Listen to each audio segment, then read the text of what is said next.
السلام عليكم ورحمة الله وبركاته. سو دواada daawadayaal warbaahintii Chase Media iyo Ismaaciil Xirsi Cigaal maalin Khamiisa 29 bisha May barnaamijka qodobada ay isku taagi doona waxa kamida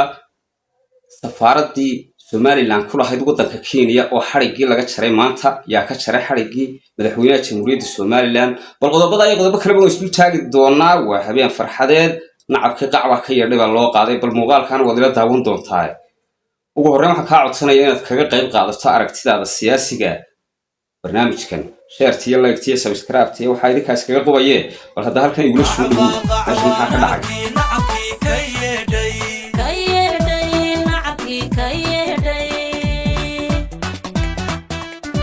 waayahay intaa yara kooban waxa weeye soo dhaweyntii madaxweynaha Jamhuuriyadda Somaliland baabuurta bulletproof-ka wadarkaysa ciidankii Kenya ugu sareeyay loo yaqaan command ustaba salaamo qaaliya ay kaga qaadanayaan socdaalka ay marayaan waayahay halka hadii aynu kaga nimaadno socdaalkiisii ba hadaba halkii loo socday baynu tagi doonaa ugu horreyn horta waxaad aragtaa halka in xarigii lagaga jaray inteenan muuqaalada isla daawan iyo waxyaabaha ee ku guda jira halkan madaxweynuhu xarigu kaga jaray waana loogu hambaliyay shacabka loo garaacay halka waxa joogay jahliyadii reer Somaliland ka joogtay wadanka Kenya dhamaantood oo soo abaabulay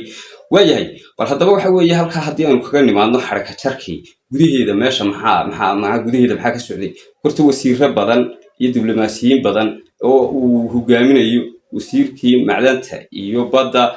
Kenya maxaa loo jeedaa ganacsiga cagaaran mala waqaadka un baan malaynayaa bal hadda qoradana ila daawada oo markaas aynu ka falcelinaynaa wixii ma garanaysaa qacbaa nacabka ka yeelay bahbeekii bilaha baalkii cawlaaye raggii buurta dheer nagala baxay beerka koogsoon ugu dambeyn waxa sharaf weynaa inaan halka ku soo dhaweyno madaxweynaha Jamhuuriyadda Somaliland Dr. Cabdiraxmaan Maxamed Cabdilaahi Cirro inuu kelmadiisa mahadnaqii salaadii farxadii u jeediyo Jamhuuriyadda Somaliland dadkeeda ku sugan Kenya kaniyo mushimo raisi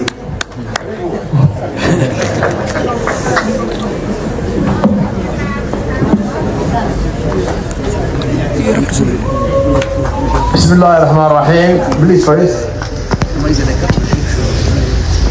بسم الله الرحمن الرحيم وصلى الله على سيدنا محمد وعلى اله وصحبه اجمعين halka hadii aanu kaga nimaadno isla aragnaaba ila tahay inagu waxaynu soo koobaynaa bal safaaraddan maxay tartaa safaaraddan waa guri la dhisay oo muddo lagu tabcayay oo imika xarigii laga jaray oo aan ku leenahay wadanka Kenya maxay inoo soo kordhinaysaa ee inoo taraysa horta ugu horreyn waxaan ka codsanayaa in mar kale subscribe tirada barnaamijkan waa xasaasi horta muhiimadda loo socda waxa weeye safaaradii la furiye awalba ka dhoofi jirnay oo waa tagi jirnay oo maxaa sheegay haddana waa joognaa maxay soo kordhinaysaa safaaradda horta ugu horreyn waxay soo kordhinaysaa baasaboorka Somaliland waa laga qaadan doonaa safaaradda dad maqasho waa aqoonsigii isagu sababtu tahay safiir looma diro dal aan ku aqoonsan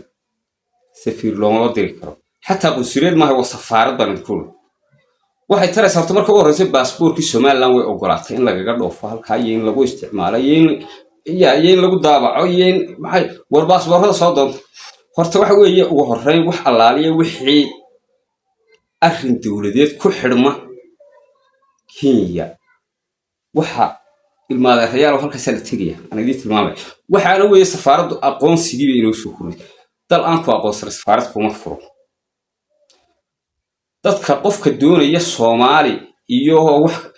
sinjiyad doonaya ee ay ku kala duwanaan doono waxa weeye Somaliland tabasho Soomaaliya qunsuliyadda Soomaaliya waxa la geenayaa wixii Soomaaliya baadii ka xaadiraya wixii reer Somaliland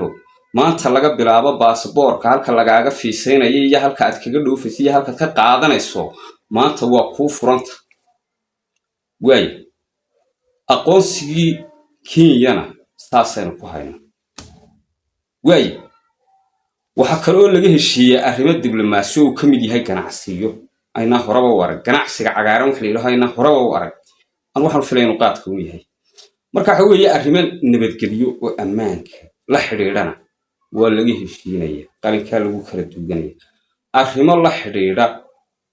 maxaa sheegayay in aqoonsi raadiska ay inala sii raadiyaan geeska Afrika oo dhan waa wax meesha ku jirta iyadana waa ku jirta meesha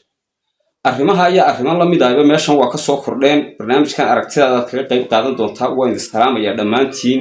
wixii xoog ka soo kordhana halkan aan kula wadaagi doonaa ciao